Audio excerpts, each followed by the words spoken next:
Okay, everyone, I know it's been a while.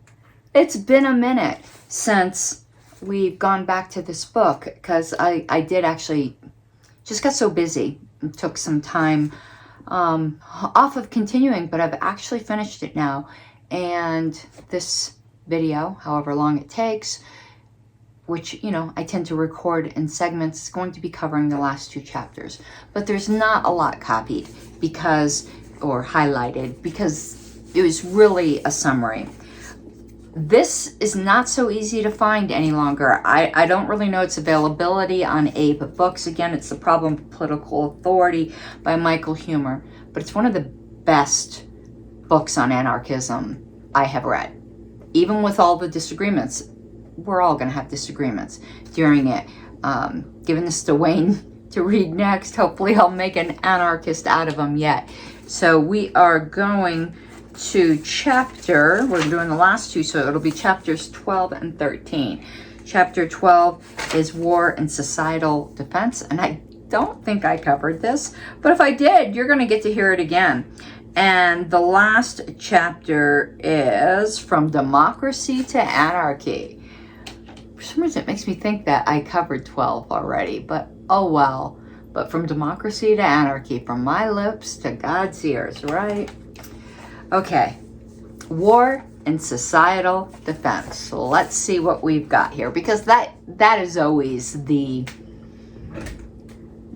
chestnut, isn't it, that people will bring up. As if it makes coercion okay. That's what always gets to me, and maybe that's just the deontologist in me that I'm like, yeah, everything you're saying could be correct, and it still doesn't make coercion okay. Sometimes I get distracted. I'm wondering where I put certain things that I thought were on my desk.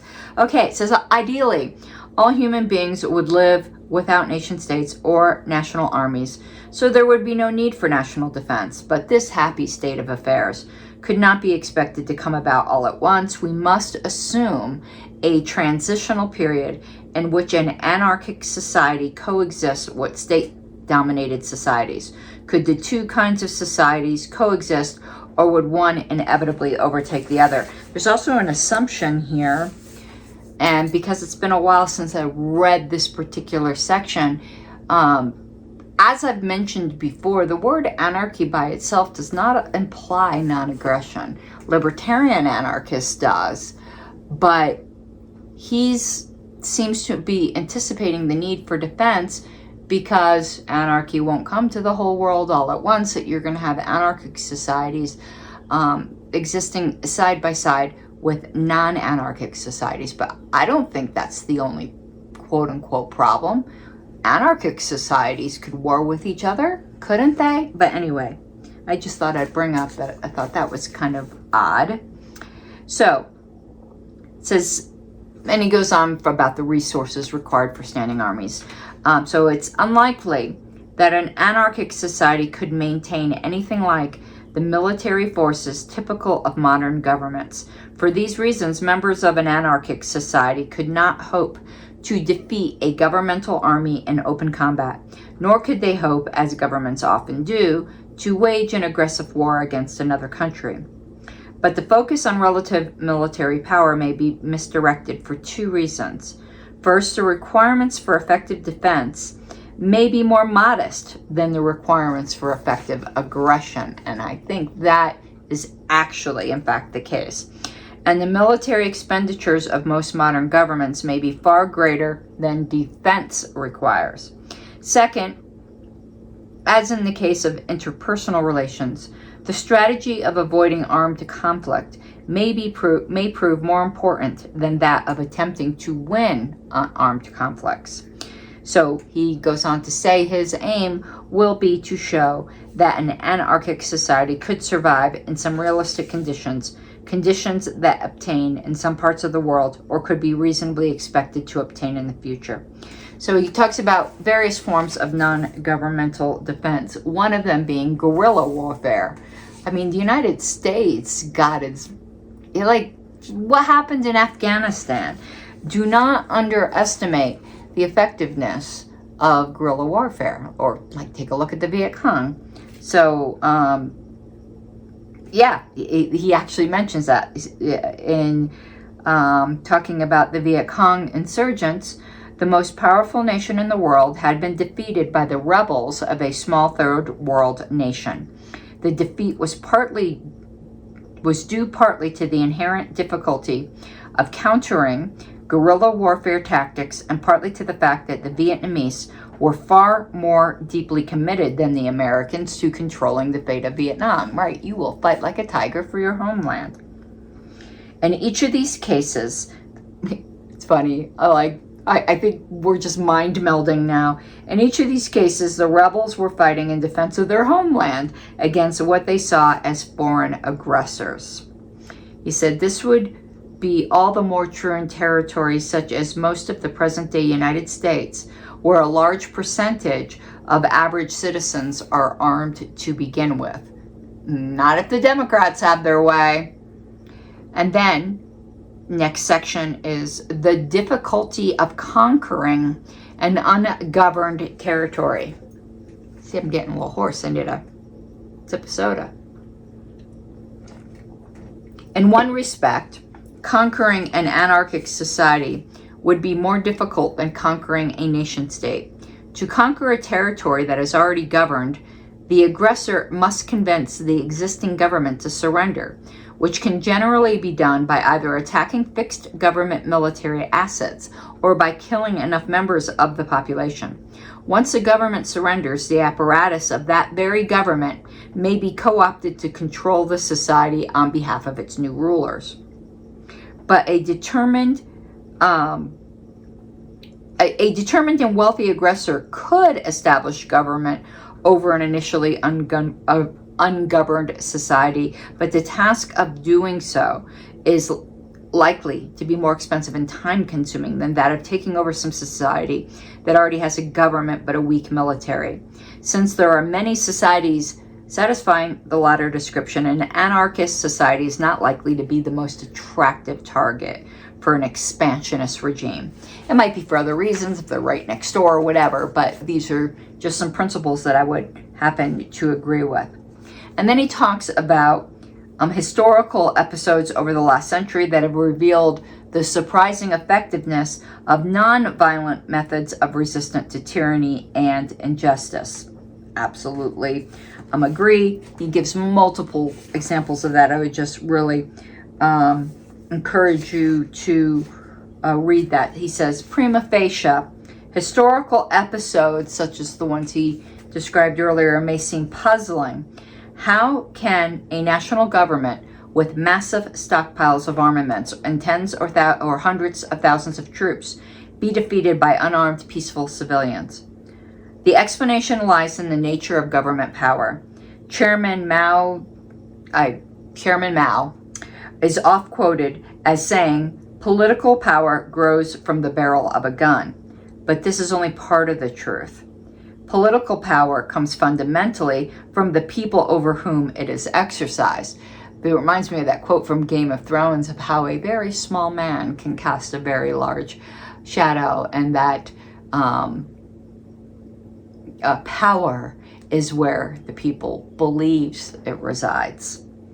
Though governments wield enormous coercive power, they do not possess sufficient resources to directly apply physical force to all or most members of a society. They must be selective, applying their violence to a relatively small number of lawbreakers and relying upon the great majority of the population to fall in line, whether out of fear or out of belief in the government's authority. Most people obey most of the government's commands. At a minimum, they must work to provide material goods to the government's leaders, soldiers, and employees if a government is to persist. Okay, so he says there's no guarantee of success, quite obviously, and anarchy might be taken over by a foreign government. But this is also true of governed societies, and that's been the recurring theme. You can't expect perfection from anarchy that you're not demanding from government. Indeed, societies of every known type of government have been taken over by foreign governments. No one argues that this shows that government is unworkable. The fact that the same fate could befall an anarchy, therefore, does not show anarchy to be unworkable. Anarchy would be unworkable if there were no plausible means of defense, but the evidence is that this is not so. A society would not be left without plausible means of resistance merely by virtue of lacking a governmental military. Absolutely agree. And again, there's a lot more in this chapter that I've skipped over. I'm going to continue to. I'm just hitting the highlights. You know, he talks about how can we avoid the kinds of disputes between governments that lead to war. Here's one possibility. We could eliminate our government. I think I'm going to tweet that. I'm going to tweet that right now because I'm going to take a break. Well, actually, I want to continue his quote that at the end of the next paragraph. While the state proudly declares itself our one great protector against a hostile world, it is that very protector above all that makes the world hostile to begin with. And, you know, that's the little break I'm taking in between these segments because I like to keep fresh in my commentary, and I'll see you back in a few. Okay, we did tweet that. What am I saying? I did tweet those two. Those two quotes were good. Okay, we are continuing. As you can see, I'm skipping quite a bit. But he goes on to talk about 15 countries that don't have a military. I did not know that. Andorra, Costa Rica, the Federated States of Micronesia, Grenada, Kiribati, Liechtenstein, I always pronounce that wrong. The Marshall Islands, Nauru, or I think that's the way you pronounce it, Palau, St. Lucia, St. Vincent, Grenadines, Samoa, the Solomon Islands, Tuvalu, and Vatican City. So it's always weird to me to think of Vatican City as a nation, but technically it is, but I wouldn't, like, I don't know, imagine like the Pope's army. Okay.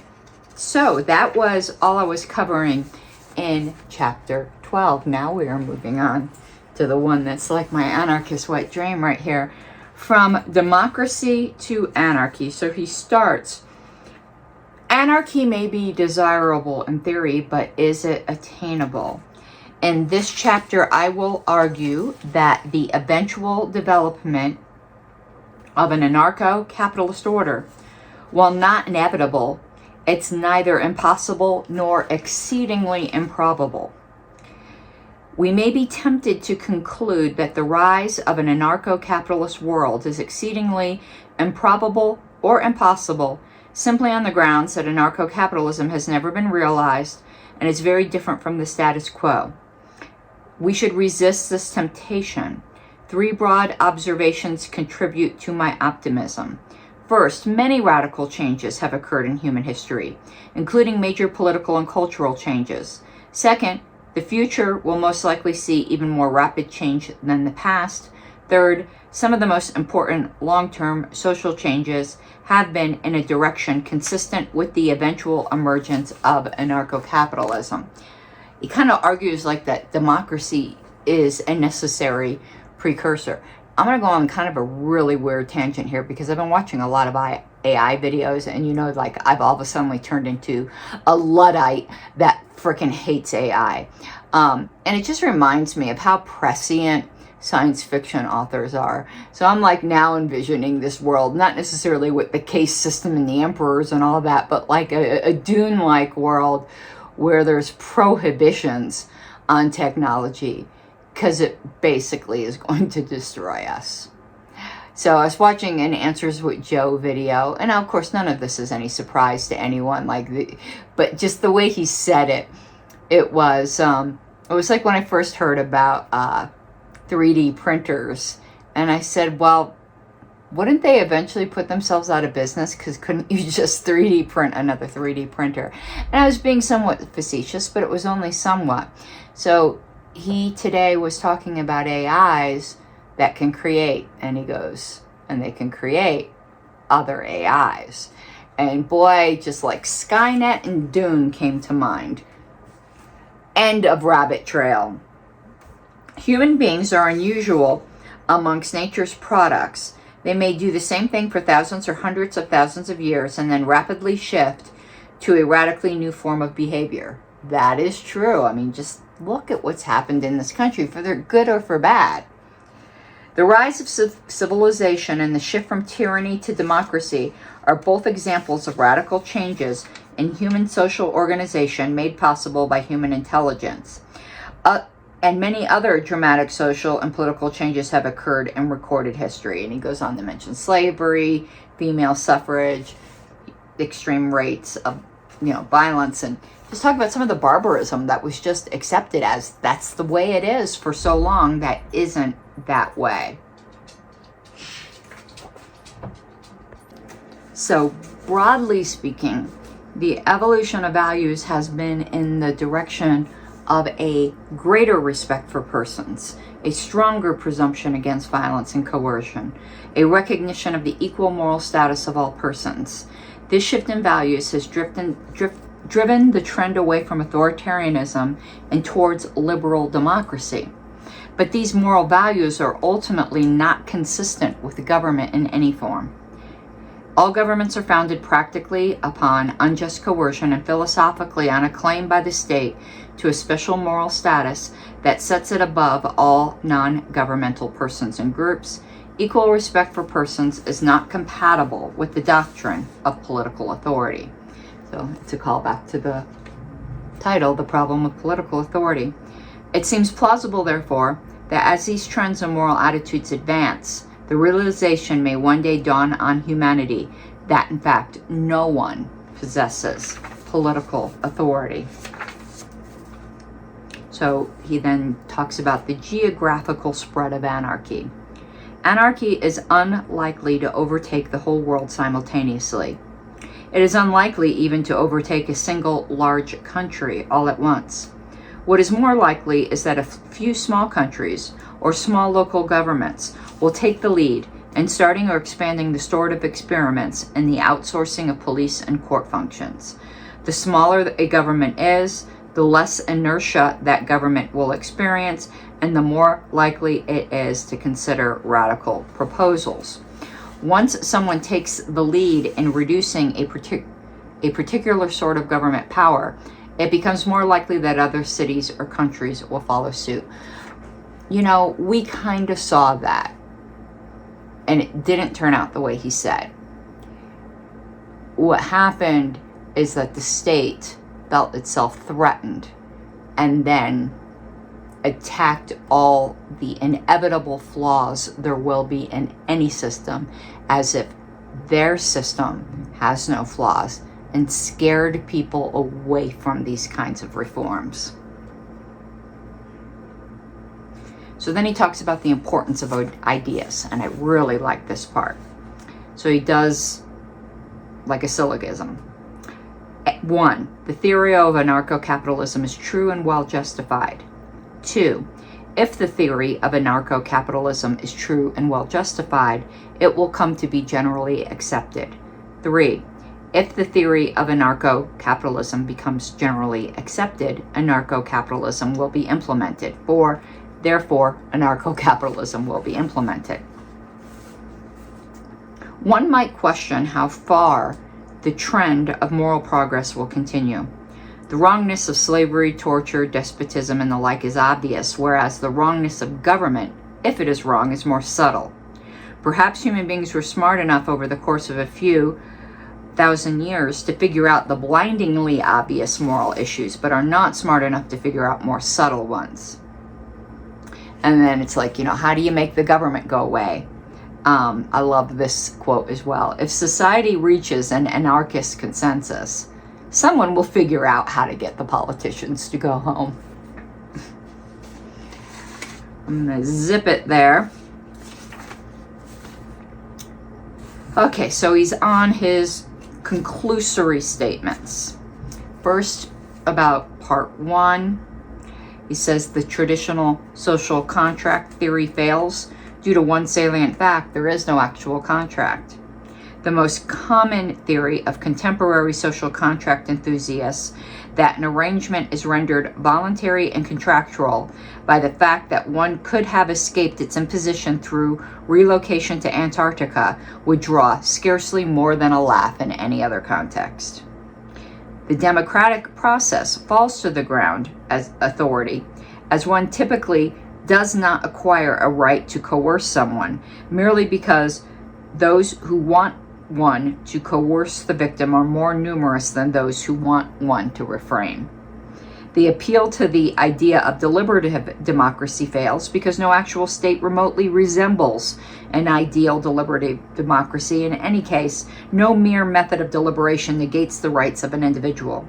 And it's funny where he says he's not a deontologist, but that's a deontological argument.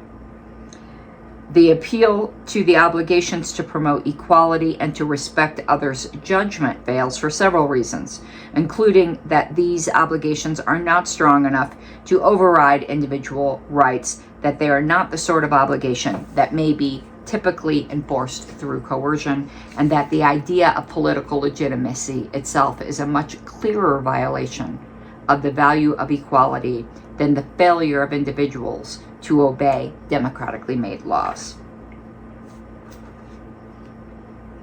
And then goes on to part 2. I'm not reading a section from that.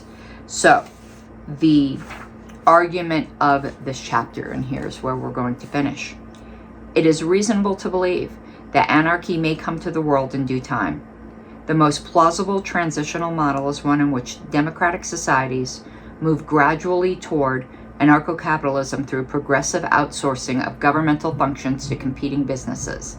No obstacle but public opinion and inertia prevents government from turning over policing, dispute resolution, or even the conduct of criminal trials to private agents. Governmental armed forces could be drawn down and ultimately eliminated through an extended ratcheting down process in which each country repeatedly cuts back its military forces to only those needed for defense. The process of eliminating government is likely to be spearheaded by small democratic countries or cities. Larger countries could be expected to follow suit only after the success of small-scale experiments was evident to most observers. Consider now the anti-war argument offered by the Chinese philosopher Mozi in the 5th century BC. And he said, "To kill one man is to be guilty of a capital crime.